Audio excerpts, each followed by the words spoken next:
Time for another COVID-19 benefits info segment with Fox News investigative reporter Brendan Kirby. He's back with us for an update on the fight against the coronavirus. Now, Brendan, we know lots of medical researchers are trying to unlock the secrets of COVID-19 right now, but we're getting some clues from a genealogy company.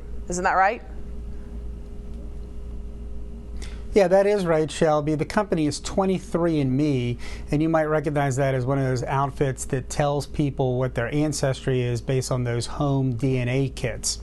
But like so many others, it's jumped onto the coronavirus problem. 23andme announced this week that it's gotten information from some 750,000 people, and this is what researchers have found.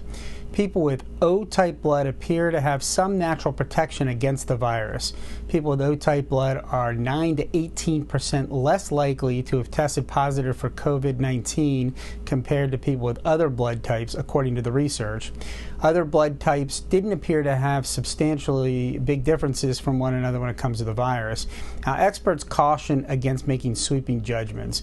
They say that there are many factors that can influence infection rates, and it's hard to know if blood makes a difference. And even if it does, it's not like people with O-type blood are immune. Still, this isn't the first time that researchers have looked for a connection between blood type and the virus.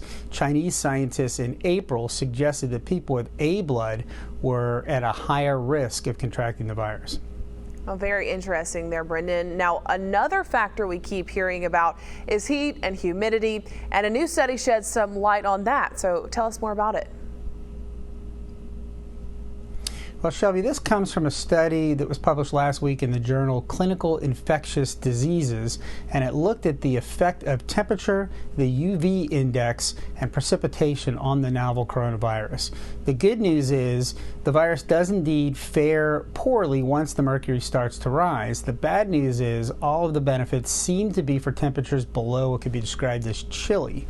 Researchers from Mount Auburn Hospital in Massachusetts tracked the daily infections across the United States from January 22nd through April 3rd, as reported by the popular Johns Hopkins University COVID-19 tracker. Then they compared that to weather data from the National Centers for Environmental Information.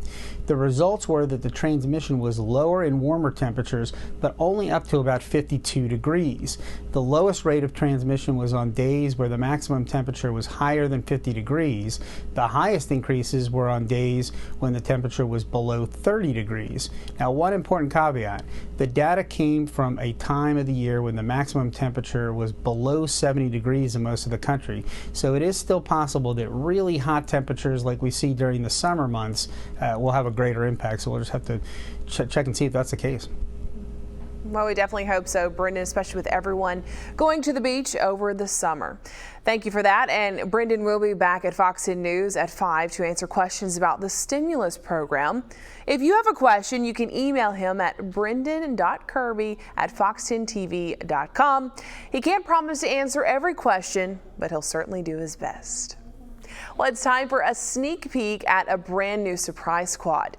Earlier this year, back in March, we made a trip to Rouse's to surprise some shoppers. Now, keep in mind, this was before the COVID-19 outbreak and social distancing requirements. Some of these reactions, though, are priceless. Take a look.